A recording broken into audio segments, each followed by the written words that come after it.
नमस्कार, आप देख रहे हैं क्रांति बुलेटिन न्यूज और मैं हूं आपके साथ आरती सिंह आजाद। बढ़ते हैं आज की खास खबरों की ओर। कुछ दिन पूर्व ज्वालापुर कोतवाली क्षेत्र के कड़च्छ मोहल्ले से 8 माह के बच्चे का अपहरण किया गया था, जिसका हरिद्वार पुलिस द्वारा कुछ घंटों में ही खुलासा किया गया।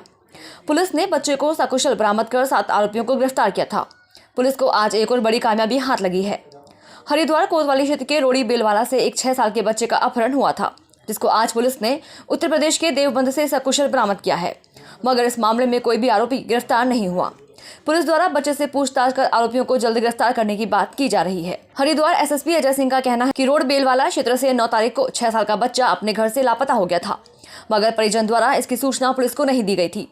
मगर 10 तारीख को इसकी जानकारी मिलने के बाद पुलिस द्वारा परिजनों की तलाशी की गई और 11 तारीख को इस मामले में पुलिस द्वारा मुकदमा दर्ज किया गया। मेरे द्वारा इस मामले में एक टीम का गठन किया गया। टीम द्वारा अन्य राज्यों में बच्चे की तलाशी की गई। पुलिस द्वारा इस मामले में की जा रही कार्रवाई के बाद अपहरणकर्ता बच्चे को उत्तर प्रदेश के देवबंद में छोड़ गए। सूचना मिलते ही पुलिस द्वारा बच्चे को सकुशल बरामद किया गया है। एसएसपी का कहना है कि बच्चा अभी छोटा है और सहमा हुआ है। हमारे द्वारा बच्चों को परिजन को सुपुर्द किया गया है और पूछताछ की जा रही है। सीसीटीवी फुटेज के आधार पर हमें पता चला है कि कोई गैंग है जो बच्चों के अपहरण की घटनाएं हरिद्वार में कर रहा है, क्योंकि इस मामले में 2 व्यक्तियों द्वारा बाइक पर बच्चे का अपहरण किया गया था। इस मामले में अभी कोई आरोपी गिरफ्तार नहीं किया जा सका है। बच्चे से पूछताछ कर जल्द ही आरोपी को गिरफ्तार किया जाएगा। देखिए 9 तारीख को एक शाम को जो है एक 6 वर्षीय नाबालिग बच्चा था जो रोड़ी बेलवाला से जो है गायब हुआ था। तो प्राथमिक रूप से इसकी जानकारी अन्य लोगों से मिली थी। परिजनों द्वारा इसकी जानकारी थाने चौकी पर नहीं दी गई थी। 10 तारीख को ये जानकारी आने के बाद परिजनों की तलाश की गई। तो इसके बाद 11 तारीख को इसमें चूँकि परिजन इसमें एप्लीकेशन नहीं मिल पाई थी उनसे, तब भी हमारी पुलिस टीम इसमें तत्काल कार्रवाई में लग गई थी। 11 तारीख को केस रजिस्टर्ड किया गया था, लेकिन 10 तारीख से ही सूचना मिलते ही पुलिस टीम ने पूरी बना इसमें जो हमारी थी सभी ने मिलकर इसमें सीसीटीवी और अन्य जो साक्ष्य होते हैं इस पर काम करना शुरू कर दिया था। और काफ़ी सारे इसमें हमने वर्क किया और विभिन्न प्रांतों में तक जाकर हमने ऐसे बच्चे के हुलिये को लेकर या ऐसे जो गैंग सक्रिय रहते हैं उन सबको हमने खंगाला वहाँ पर, और कुछ संदिग्ध गाड़ियों के हिसाब से भी हमने इसमें फॉलोअप किया। और पुलिस की जो एक्टिविटी थी यहाँ पर उसको देखते हुए कहीं ना कहीं मुझे ऐसा प्रतीत होता है कि यह बात जो है अपहरणकर्ताओं को पता चली और उनके द्वारा बच्चे को देवबंद में छोड़ा गया था, जिसकी सूचना प्राप्त होने पर पुलिस टीम चूँकि वहीं पर लोकेशन के हिसाब से लगी हुई थी तो बच्चे को बरामद कर लिया गया है। वो सकुशल है। उससे काफ़ी सारी जानकारी, चूँकि बच्चा छोटा है अभी थोड़ा सहमा हुआ है, तो उसको CWC और इसके तहत जो विधिक प्रक्रिया वो पूरी की जा रही है। पूरा करने के बाद जो जानकारी मिली है बच्चे से और उनके पेरेंट्स से चूँकि आ चुके हैं, उनको हैंडओवर किया जा रहा है। तो उसके बाद जब वो नॉर्मल हो जाता है मुझे लगता है तो उससे काफ़ी सारी जानकारी हमें मिल सकती है। और इसमें जो है कहीं ना कहीं ऐसा लगता है कि कोई गैंग था जो यहाँ पर इस तरह से बच्चे को, चूँकि ये स्पष्ट है CCTV फुटेज से कि 2 व्यक्तियों ने जो है बच्चे को पीछे बैठाया था और उसको यहाँ से अपहरण करके ले गए थे।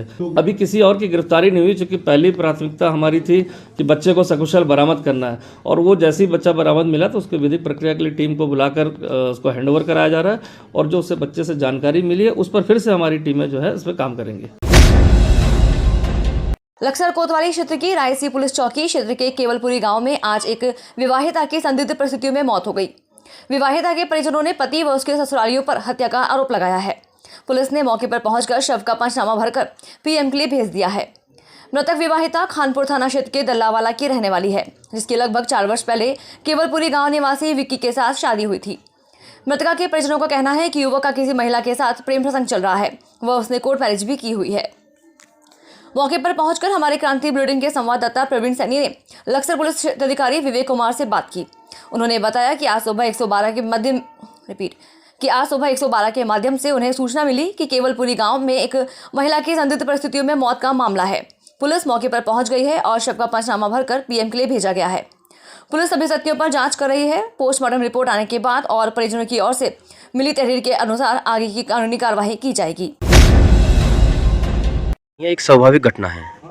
ये अभी आज सुबह हमें 112 के माध्यम से सूचना प्राप्त हुई थी, जो रायसी चौकी क्षेत्र अंतर्गत है, जो गांव है उसमें हमें सूचना प्राप्त हुई थी कि एक विवाहित महिला जो है उनकी मृत्यु इस प्रकार से कारित हुई है।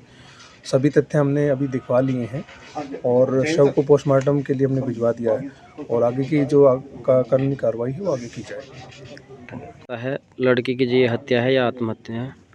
हमें तो भाई हत्या लग रही है। हत्या लग रही है जी। नहीं, आप कैसे कह सकते हो? हमने जो आकर देखा जी, इसका एक गले पर निशान था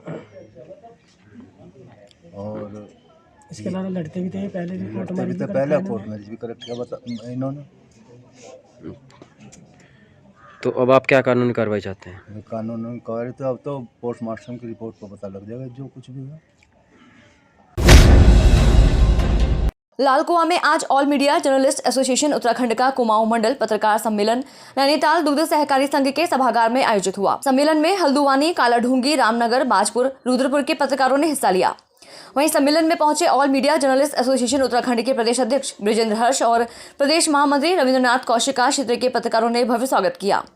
वहीं सम्मेलन के दौरान लालकुआं नगर इकाई का गठन किया गया। साथ ही सदस्यता अभियान चलाने से लेकर पत्रकारों के समक्ष रिपोर्टिंग में होने वाली परेशानियों पर विस्तार से चर्चा की गई।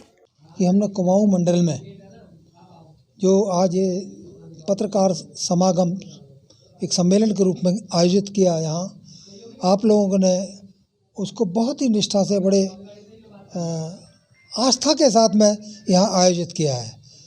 यहाँ कुमाऊं मंडल के बहुत सारे पत्रकारों को आपने आमंत्रित किया। आपके निवेदन पर वो सब लोग यहाँ पधारे। मैं सबका आभार व्यक्त करता हूँ। और इस अवसर पर लालकुआं की जो इकाई का गठन किया गया है उसमें लोगों ने, अपने साथियों ने बढ़ चढ़ करके उत्साह दिखाया है। उससे मैं बहुत प्रसन्न हूँ। और पत्रकारिता के क्षेत्र में पत्रकारों के लिए काम करने वाला all media journalist association Uttarakhand हमेशा तत्पर रहता है, तत्पर रहेगा और आप लोगों से निवेदन करेगा कि आप लोग भी उसके साथ कंधे से कंधा मिला करके पत्रकारों की सेवा के लिए, पत्रकारों की समस्याओं के निदान के लिए, पत्रकारों के लिए रात दिन एकजुट होकर के काम करेंगे। मैं आप सबको लालकुआं इकाई के गठन के अवसर पर बहुत बहुत बधाई देता हूँ, शुभकामनाएं देता हूँ। लालकुआं और कुमाऊं के समस्त पत्रकार साथियों को बधाई देता हूं कि वो ऑल मीडिया जर्नलिस्ट एसोसिएशन से जुड़ करके पत्रकारों की समस्याओं के निदान के लिए, उनके समाधान के लिए एकजुट हुए हैं। उनको मैं बहुत बहुत शुभकामनाएं देता हूं, बधाई देता हूं। धन्यवाद।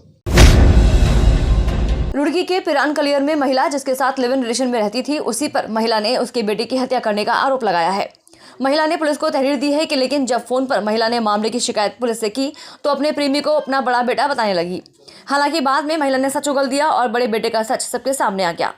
आपको बता दें कि पिरान कलियर थाना क्षेत्र में एक महिला ने पुलिस कंट्रोल रूम को सूचना देकर अपने बड़े बेटे पर छोटे बेटे की हत्या करने का आरोप लगाया था। महिला ने बताया था कि शनिवार की रात को उसका बड़ा बेटा कासिफ नशे में आकर गाली गलौज करने लगा, जिसके कारण वह अपने 12 साल के छोटे बेटे को कमरे में छोड़कर दरगाह में चली गई थी। सुबह कमरे पर आकर देखा तो कमरे से दोनों बेटे गायब थे। महिला ने दोनों के आसपास में तलाश की लेकिन उसका कोई पता नहीं चला। पास में लगे एक सीसीटीवी कैमरे में उसका बड़ा बेटा एक बड़ा ब्रीफकेस लेकर जाता दिखाई दे रहा था। जानकारी मिलने के बाद पुलिस ने मौके पर पहुंचकर जानकारी ली थी। वहीं मामले में तुरंत कार्रवाई करते हुए पुलिस ने मामले में कई सुराग जुटाए हैं।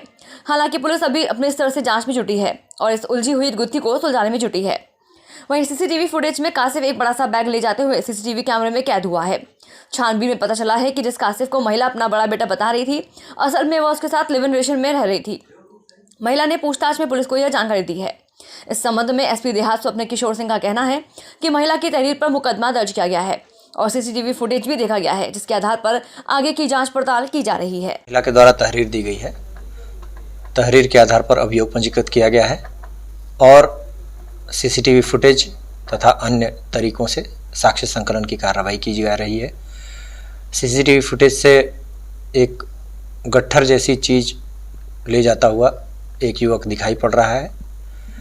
आगे उसमें और कड़ियाँ जोड़ी जा रही हैं कि क्या, और पुष्टि के लिए अन्य तरीकों से कोशिशें की जा रही हैं। देखिए, इस पर अभी कोई टिप्पणी करना समीचीन नहीं है, क्योंकि जब तक किसी भी सूचना की कोई पुष्टि नहीं होती है तब तक कोई भी टिप्पणी ठीक नहीं मानी जाती। सर, पहले ये एक ऐसी चीज़ है जो पता नहीं किन परिस्थितियों के मद्देनज़र उनके द्वारा क्या कथित किया गया, उस समय तमाम भावनात्मक उद्वेलन की स्थिति होती है, मेंटल ट्रॉमा से गुजर रही थी, तो अब उस पर कोई टिप्पणी करना समीचीन नहीं है। लेकिन जो उनके द्वारा आशंका व्यक्त की गई है, उस आशंका के क्रम में टीमें लगाई गई हैं कि अग्रिम कार्रवाई और साक्ष्य संकलन की, उक्त बालक की बरामदगी की तमाम कोशिशें की जा रही हैं ताकि आगे कड़ियों को जोड़ा जा सके। और इस संबंध में सभी संभावित पहलुओं से जांच की जा रही है। जो कुछ भी तथ्य प्रकाश में आएंगे उसी के आधार पर आगे कार्रवाई की। चंपावत जनपद की सीमांत थाना बनबसा पुलिस के हाथ लगी बड़ी सफलता। नेपाल से तस्करी कर चरस ला रहे एक नेपाली मूल के व्यक्ति को चरस के साथ किया गिरफ्तार। ऑपरेशन क्रैकडाउन के तहत बनबसा पुलिस एवं एसएसबी के द्वारा नेपाल सीमा पर संयुक्त गश्त की कार्रवाई के दौरान पिलर संख्या 805/3 के समीप नेपाल से आ रहे एक संदिग्ध व्यक्ति को देखा, जो कि गश्ती दल को देखकर भागने लगा। उसे पकड़कर जब उसकी जांच की गई तो उसके पास से कुल 2 किलो 550 ग्राम चरस बरामद हुई। बरामद चरस को कब्जे में लेते हुए तुरंत ही अभियुक्त को गिरफ्तार कर लिया गया। चंपावत के पुलिस अधीक्षक देवेंद्र पिंचा ने जानकारी देते हुए बताया कि शारदा बैराज चौकी क्षेत्र में भारत नेपाल अंतर्राष्ट्रीय सीमा पर पुलिस एसएसबी की संयुक्त टीम ने चित्रराज गौतम निवासी जिला कैलाली नेपाल के कब्जे से 2 किलो 550 ग्राम चरस बरामद कर उसे गिरफ्तार कर लिया है तथा थाना टनकपुर में आरोपी के विरुद्ध एनडीपीएस एक्ट की धाराओं में मुकदमा पंजीकृत किया गया है। आरोपी ने पूछताछ में बताया कि इसके द्वारा यह चरस नेपाल से भारत राष्ट्र में ऊंचे दामों में बेचने के लिए लाई जा रही थी। आरोपी यह चरस भारत में किसको सप्लाई करने जा रहा था, इस बारे में जांच की जा रही है। एसबी और हमारे जो बनबसा पुलिस है उनके संयुक्त चेकिंग में एक अभियुक्त को लगभग 2.5 किलो चरस के साथ में पकड़ा गया है। यह नेपाली नागरिक नेपाल से चरस को लेके भारत में दिल्ली की तरफ ले जा रहा था। उसी दौरान एक सूचना के आधार पर दोनों की संयुक्त पेट्रोलिंग टीम ने इसको चेकिंग के दौरान पकड़ा है। फिलहाल उसको अरेस्ट करके जेल भेजा जा रहा है तथा ये भी उससे जानकारी के जो पूछताछ की उससे पता चला कि यह नेपाल से लेके आ रहा था तथा वो दिल्ली की तरफ ले जा रहा था। बेसिकली वो कैरियर था तथा जहाँ से लाया जा रहा था उसके विषय में जानकारी की जा रही है तथा अगर आवश्यकता पड़ते उस विषय में नेपाल पुलिस की मदद ली जाएगी। फिलहाल इतना ही। खबरों में लगातार बने रहने के लिए देखते रहें क्रांति बुलेटिन न्यूज। नमस्कार।